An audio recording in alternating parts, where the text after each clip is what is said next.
It happened on a Friday afternoon, the kind of day when everyone's half asleep and counting the minutes until the weekend. The hum of computers, the faint chatter near the coffee machine, and the steady clicking of keyboards filled the air. But all of that came to an abrupt halt when a voice, sharp and angry, sliced through the quiet. In the center of the lobby stood a man in a crisp blue suit, Ethan Cole, the newly promoted floor manager. His tie was perfect, his hair slick, his shoes shining like glass. Across from him, with a mop in his hands and sweat on his brow, stood Mr. Lewis, the building's oldest janitor. His uniform was faded, his hands rough, his shoulders slightly bent with age. Yet, there was something steady in his eyes. Calm, patient, almost dignified. "Pack your stuff and get out," Ethan barked, his voice echoing off the marble walls. Heads turned from cubicles. Conversations froze mid-sentence. The receptionist stopped typing. The intern holding a stack of papers pretended to check his phone, hoping not to be noticed. The air thickened with discomfort. Mr. Lewis didn't respond right away. He simply gripped the mop a little tighter, his eyes fixed on the floor as if searching for the right words. But Ethan wasn't looking for an explanation. He wanted a scene. He wanted everyone to see who was in charge. "I said now," Ethan snapped again, stepping closer. "You've been here too long, doing too little. I need efficient people, not relics collecting paychecks." A few employees exchanged uneasy glances. No one dared to intervene. In a place like Halton Dynamics, a company that preached respect, integrity, teamwork, on every wall, silence had become the safest strategy. Finally, Mr. Lewis lifted his gaze. His voice was soft, almost gentle. "You're making a mistake, son." Ethan scoffed. "The only mistake was keeping you around this long." And just like that, he turned his back and walked away. Mr. Lewis set down the mop, gave the lobby one last look, and quietly left through the side door. No words, no argument, just quiet dignity. By 5 o'clock, the story had spread to every floor. Some whispered in sympathy. Others simply shook their heads. "That's how it is," one employee muttered. "You cross the wrong manager, and you're done." Ethan, meanwhile, spent the rest of the day smirking, satisfied with his display of authority. That evening, as the office lights dimmed, Ethan bragged to a few coworkers over drinks. "You have to show dominance," he said. "These old-timers slow everything down. I'm not running a retirement home." They laughed, raising their glasses, not realizing how quickly laughter can turn into silence. But what Ethan didn't know, what no one in that room knew, was that Mr. Lewis had been more than a janitor. Long before Halton Dynamics became a sleek tech powerhouse, before the glass walls and investor plaques, there was a small workshop where it all began. Mr. Lewis had been there since day one, fixing lights, painting walls, even loaning the founder money when the company could barely afford coffee. He wasn't an employee. He was part of the foundation. When he got home that evening, Mr. Lewis made one simple phone call. Not to complain. Not to ask for sympathy. He just said, "Catherine, I think it's time you paid a visit to your company." The Catherine he was referring to wasn't just anyone. She was Catherine Halton, the current CEO, daughter of the founder himself. The next morning, while most employees were still nursing weekend dreams, black sedans began pulling into the parking lot. The security team straightened up. The receptionist froze mid-sip of coffee. The CEO was here, unannounced. Ethan was in early, as usual, ready to show off his dedication. He straightened his tie, checked his reflection in the glass door, and waited. When Catherine walked in, her presence shifted the entire energy of the building. Calm but commanding. She didn't greet anyone at first. She just looked around, scanning every detail, every face. Her eyes stopped on the lobby floor, spotless, gleaming. "Where's Mr. Lewis?" she asked, as if she already knew the answer. Ethan stepped forward confidently. "He was underperforming, ma'am. I had to let him go. I'm cleaning up inefficiencies in the department." Catherine turned to him slowly. "Underperforming?" "Yes," Ethan replied. He was slow, distracted. It was affecting productivity. For a moment, The silence between them was unbearable. Then Catherine spoke quietly but firmly. "Mr. Lewis worked here before you even graduated college. He's cleaned more of this company's messes than you'll ever understand." Ethan tried to laugh it off. "I was just enforcing standards." Catherine nodded once. "Then let's make sure those standards apply equally, to everyone." She called HR and the head of operations into her office. The glass walls offered no privacy. Every employee in the lobby could see her speaking, calm but serious. Ethan's voice soon joined the mix, rising, defensive, desperate. 20 minutes later, the door opened. Ethan emerged pale-faced, clutching a brown envelope. Inside it was his own termination letter. Catherine followed him out and said loud enough for everyone to hear, "If you can't treat people with respect, you don't belong here." No one clapped. No one cheered. They didn't have to. The message was loud enough. On Monday morning, Mr. Lewis returned. Not in his old uniform, but in a new one, with a small gold badge that read Facilities Supervisor. Catherine greeted him personally at the door. "Welcome back, Mr. Lewis," she said. "This place isn't the same without you." He smiled modestly. "Thank you, ma'am. I never wanted trouble, just fairness." Later that day, Catherine ordered a plaque to be placed in the lobby, right beneath the company's core values poster.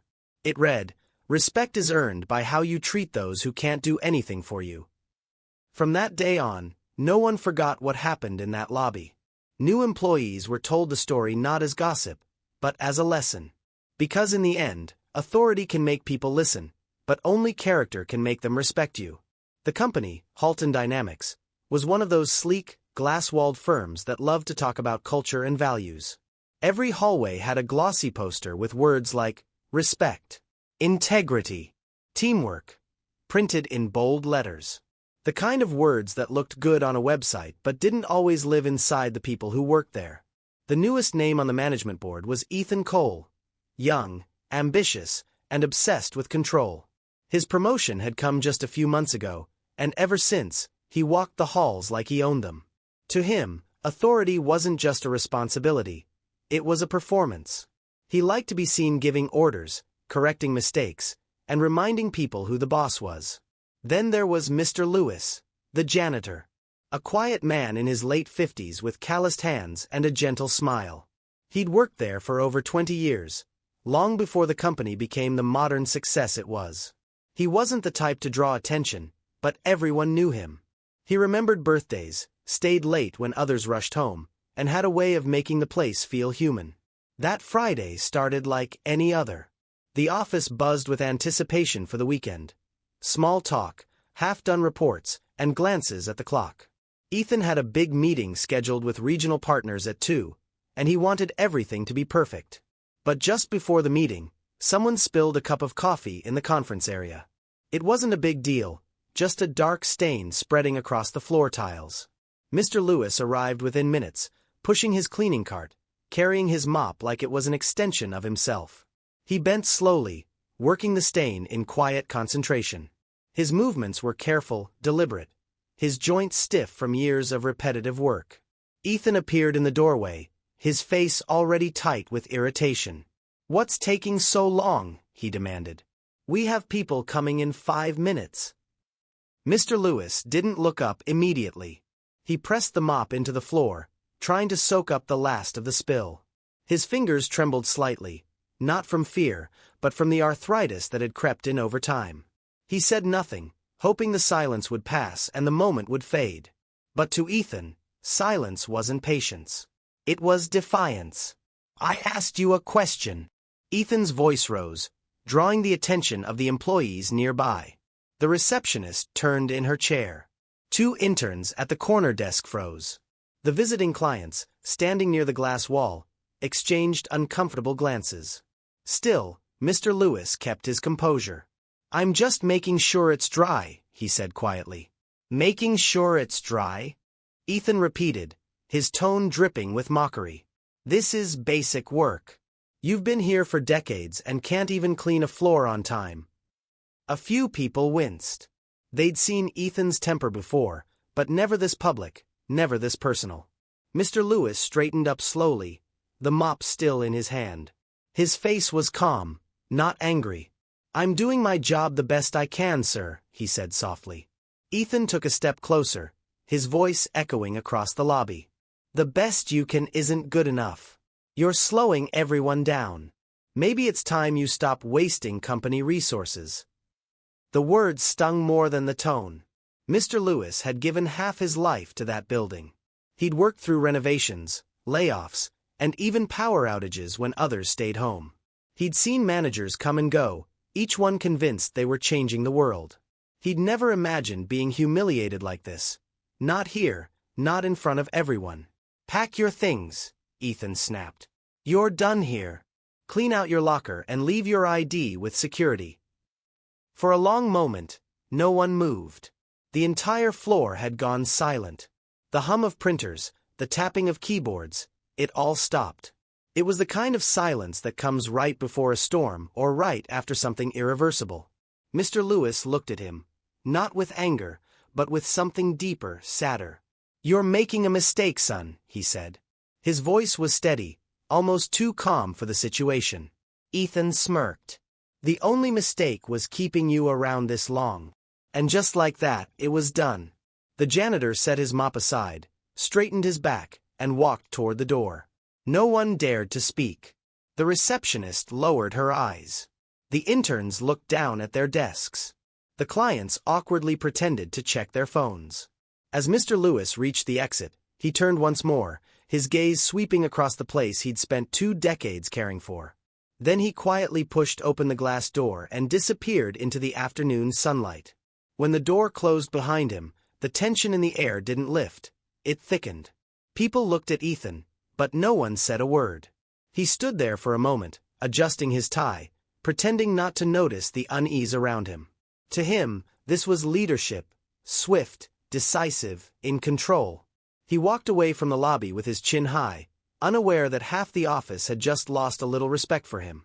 Unaware that what he'd done in arrogance would echo through the company by Monday morning. Because Mr. Lewis wasn't just a janitor. He was part of the company's story, someone who had been there when the walls were still bare and the furniture secondhand. And while Ethan saw him as disposable, someone else saw him very differently. Someone who would soon be walking through those same glass doors, someone with the power to remind everyone, especially Ethan, what respect really meant. That evening, the air inside Halton Dynamics was thick with unease. The sound of keyboards and office chatter had been replaced by something quieter, whispers. They moved through the cubicles like a current, passed from one corner to another in hushed tones. No one wanted to be overheard, but everyone had something to say. People gathered near the coffee machines, speaking in fragments. "Did you see it?" someone whispered. "Right there in front of clients." Another voice added, "Poor Mr. Lewis. 20 years.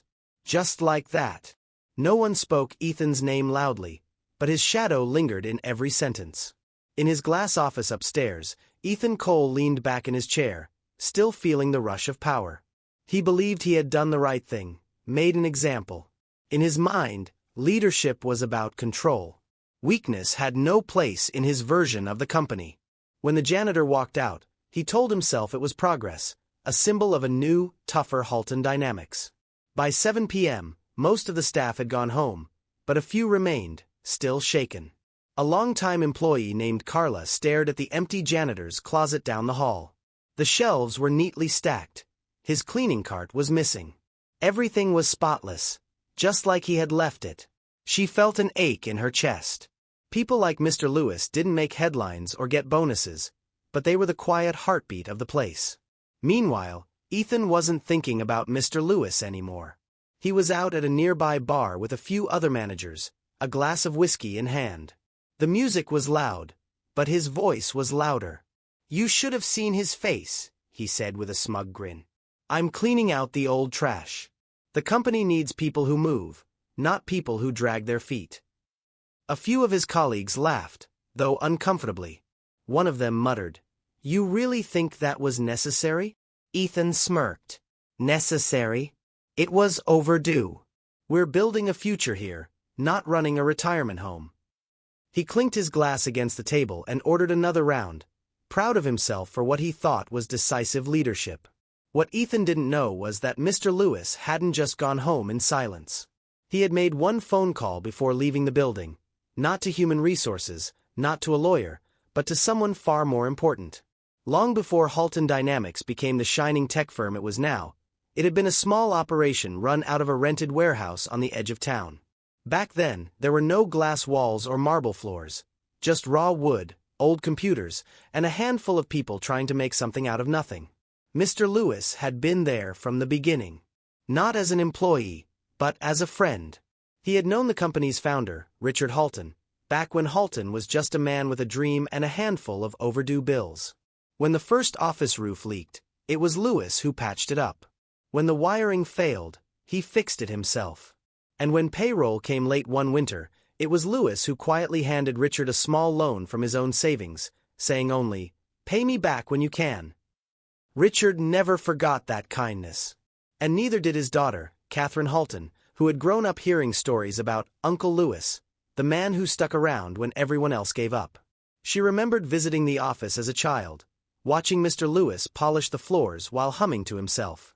He always had a piece of candy in his pocket for her. After Richard's death, Catherine took over the company, building it into the global name it had become.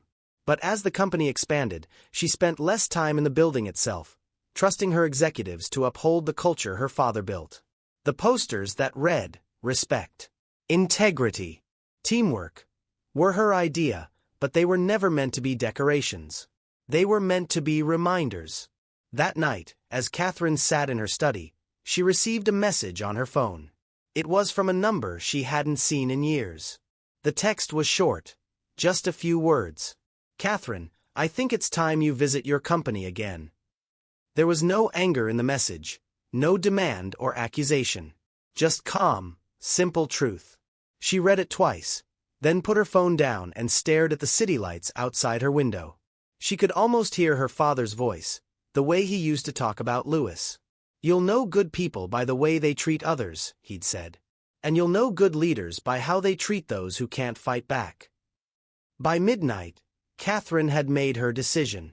She called her assistant and told her to cancel all morning meetings. "I'll be at the office," she said. Meanwhile, the rumor mill at Halton Dynamics kept spinning. People had started saying the CEO might be visiting soon, though no one knew why. Some assumed it was a quarterly inspection. Others thought it was about the upcoming investor meeting. But when the sun rose the next morning and the elevator doors opened onto the lobby, it wasn't just another workday. The air felt different, tense, expectant. Because standing there, with a calm expression and a sharp black coat, was Catherine Halton, the CEO herself. She didn't call ahead. She didn't make an announcement. She just walked straight through the glass doors, her heels clicking against the polished floor that Mr. Lewis used to clean. And the first name she asked for was Ethan Cole. By the time word reached him upstairs, his confidence started to fade. The CEO never came without a reason. He straightened his tie, glanced at his reflection, and forced a smile. He thought he could charm his way through whatever this was. What he didn't realize was that his reckoning had already begun. Because Catherine wasn't here to talk about profits or productivity. She was here to remind everyone what her father's company really stood for, and to make one man understand what true leadership meant. Saturday mornings at Halton Dynamics were usually silent, the kind of quiet that only empty offices could hold. But that day was different. The security guards noticed it first, the distant hum of engines, then the slow procession of black sedans turning into the parking lot one after another. It was strange. Executives didn't come in on weekends. And certainly not this many. Ethan Cole, as usual, had arrived early. He prided himself on being the first to show up. He liked the symbolism of it. Leadership, he always said, was about being seen.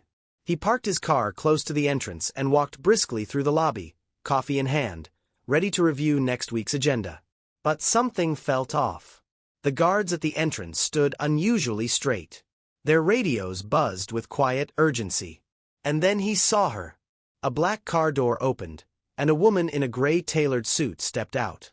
Her presence alone seemed to change the air around her. Catherine Halton, the CEO herself. She rarely visited this branch. In fact, most employees had only seen her in quarterly videos and company newsletters. Yet here she was, walking up the marble steps with purpose, her expression calm but unreadable. Ethan's pulse quickened. He straightened his tie and forced a confident smile. A surprise visit wasn't unusual, he told himself. Maybe she was just checking operations.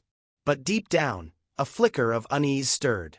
As Catherine entered the lobby, every conversation stopped. People stood a little taller, their voices dropping to whispers. She glanced around the space, taking in the gleaming floors and the spotless glass walls. Everything was immaculate, precisely how Ethan liked it. Except Catherine wasn't looking at the cleanliness. She was noticing the absence. Her eyes lingered near the janitor's cart parked neatly in the corner, untouched since the day before. Then she turned to the receptionist. "Where's Mr. Lewis?" she asked casually, almost like it was small talk. The question landed like a pin drop. The receptionist hesitated, glancing nervously toward the staircase where Ethan stood. Ethan stepped forward, smiling, trying to sound composed. "Ah, Ms. Halton. I didn't expect you today. As for Mr. Lewis, I took care of that situation yesterday. He was, underperforming. I have the documentation ready if you'd like to review it." Catherine turned slowly toward him. Her face revealed nothing, no anger, no surprise. Just a long, silent look that seemed to peel back the layers of confidence he was hiding behind. "Underperforming," she repeated softly. "Mr. Lewis has been here longer than you've been out of college." Ethan shifted his stance, clearing his throat. "With all due respect, ma'am, I'm just enforcing standards. The company expects efficiency. We can't tolerate." She cut him off gently. "Good," she said. "I'm glad you believe in standards." Then her eyes sharpened. "Let's apply those same standards to management, shall we?" The color drained slightly from Ethan's face. Within minutes, Catherine called for a meeting. HR, the head of facilities, and 2 department leads were summoned into the glass conference room overlooking the lobby. The blinds stayed open. Everyone outside could see them sitting inside, though no one could hear what was being said, at first. The meeting began calmly. Catherine's tone was measured, precise. Her hands rested on the table as she spoke, her voice carrying the authority of someone who didn't need to shout to command attention. Ethan started off confident, presenting his version of events. But as Catherine began to ask questions, his composure began to crack. "You said he was underperforming," she said. "Can you show me his performance reports?" Ethan hesitated, fumbling with his tablet. "Well, I don't have a formal review." "So no review," she said. "Did you consult HR before terminating a 20-year employee?" He swallowed. "No, but it was a judgment call. Immediate action was needed." Her voice stayed calm, but her words were cutting. Immediate action for cleaning a coffee spill? The others in the room stayed silent. HR avoided his gaze. The head of facilities looked uncomfortable. Ethan tried to recover, his tone defensive now. "Ma'am, I'm trying to modernize the culture here. Discipline." Catherine leaned forward slightly, her expression cold. "Discipline," she said, "is not humiliation. Leadership is not cruelty." There was a pause, long and deliberate. Everyone in that glass room felt the weight of it. Ethan tried to speak again, but Catherine raised a hand. "I knew Mr. Lewis before this company had offices like these," she said quietly. "Before there were glass walls or marble floors. He helped build this place, literally. My father trusted him. And yesterday, you fired him in front of your staff because your coffee meeting was delayed 5 minutes." Ethan's jaw tightened. "I didn't know he had any connection to." "That's exactly the problem," she said sharply. "You didn't know. You didn't care to know. You saw a man with a mop and assumed he was beneath you. The silence after that was unbearable." Ethan's confidence was gone.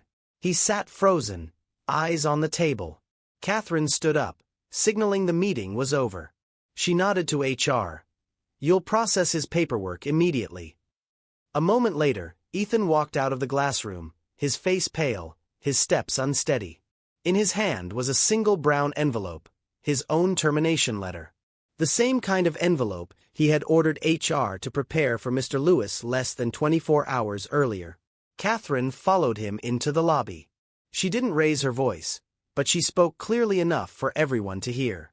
"Let this be very clear," she said. "Respect is not optional in this company.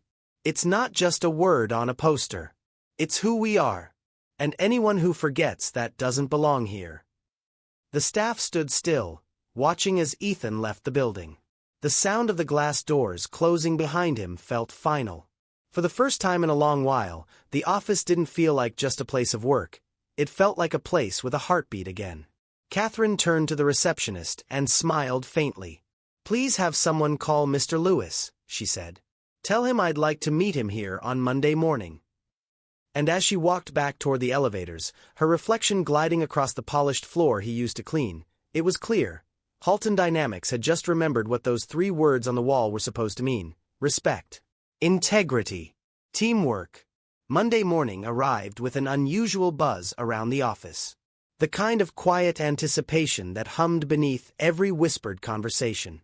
People who normally strolled in, half asleep, were early, straightening their desks, checking the clock, and glancing at the lobby doors every few minutes. Something big was about to happen. Everyone knew it. At exactly 9 o'clock, the elevator doors opened. The room fell still. Mr. Lewis stepped out, but this time, he didn't look like the janitor they once knew. His old faded uniform was gone. In its place, he wore a crisp navy blue outfit with a polished name badge that gleamed in the morning light. Mr. Lewis, Facilities Supervisor. The title wasn't just new, it carried weight, dignity, and the respect he had always quietly earned but never demanded. Right behind him walked Catherine Halton, the CEO. She didn't make grand speeches or gestures. She simply smiled, extended her hand, and said warmly, "Welcome back, Mr. Lewis. I should have done this years ago." For a moment, the entire office stood silent. Then, almost as if on cue, a soft round of applause filled the room. It wasn't loud or forced, it was genuine. A few employees wiped their eyes. Others just smiled, relieved that justice, in its calmest form, had been restored. This wasn't about revenge. No one cheered because Ethan was gone. They clapped because something right had finally happened. Something that reminded them why they had chosen to work here in the first place. Mr. Lewis nodded gratefully, his eyes glancing around the lobby he had polished for decades. He'd walked those same floors countless times, always in the background, always invisible. But now, for the first time, the company he'd helped build was looking back at him with the respect he had long deserved. Catherine motioned for him to follow her into her office. The glass doors closed, but a few people could still see them talking inside. She handed him a folder, his new contract, and said softly, "From now on, the facilities team will report directly to you. No one knows this building better than you do." Mr. Lewis chuckled quietly. "I know every loose tile and flickering light, that's for sure." Catherine smiled. "Exactly. But I also need you to do something else. Something my father used to say you were best at. Teach people how to care. Not just about the work, but about the people doing it." He nodded. "I can do that." When he stepped out of her office, employees came up to congratulate him one by one. Carla from accounting brought him coffee. "You always made sure the machine worked, least I can do." The interns, the same ones who'd watched him get humiliated days before, now stood straight, shaking his hand like he was a legend. In a way, he was. Later that afternoon, someone asked him the question everyone was thinking but too polite to say. "Mr. Lewis," the young IT guy began, "how do you feel about what happened to Ethan?" For a moment, Mr. Lewis didn't answer. He just looked down at the polished floor, the same one he had mopped 1,000 times, and smiled faintly. "I didn't want him gone," he said finally. "I just wanted him to learn. But sometimes, life teaches the hard way." Those words spread quietly across the office, repeated from one department to another. Not as gossip, but as a kind of wisdom that people carried with them. It changed the tone of the workplace in ways no corporate memo ever could. That week, Catherine oversaw one final change to the lobby. Not a renovation, not a new design, but something far more meaningful. Right beneath the large framed poster that read, "Respect, Integrity, Teamwork," a new plaque appeared. It was made of brushed steel with golden lettering that caught the light just right. It read, "The way you treat the smallest job defines the kind of company you build." No one announced it. No internal email went out. But everyone noticed. And every morning after, employees passing through the lobby would slow down just a little to read it. Some for the first time, others for the 100th. It became a quiet ritual, a reminder that the words on the wall weren't just decoration anymore. For the first time in years, Halton dynamics began to feel different. The tension in the air softened. Managers spoke with a little more patience. Team leads started saying thank you to the maintenance staff. Even small things, holding open a door, checking on someone's workload, greeting the janitorial team by name, became second nature. And every time a new hire walked through those glass doors for orientation, someone from HR would point to the plaque and tell the story. Not in full detail, just enough for the message to sink in. There was once a man named Mr. Lewis, they would say, who reminded everyone here what respect really means. It became more than company lore. It became part of the culture. A quiet legend passed down from one generation of employees to the next. Because at Halton Dynamics, success was no longer measured only by numbers and reports.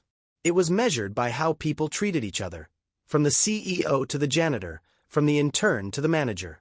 Years later, when visitors came to the building, they often paused at that plaque. Some took pictures. Others just stood there, thinking. And those who worked there long enough knew that the story behind it wasn't just about one man or one mistake. It was about the moment a company remembered that titles might grant power, but only character earns respect.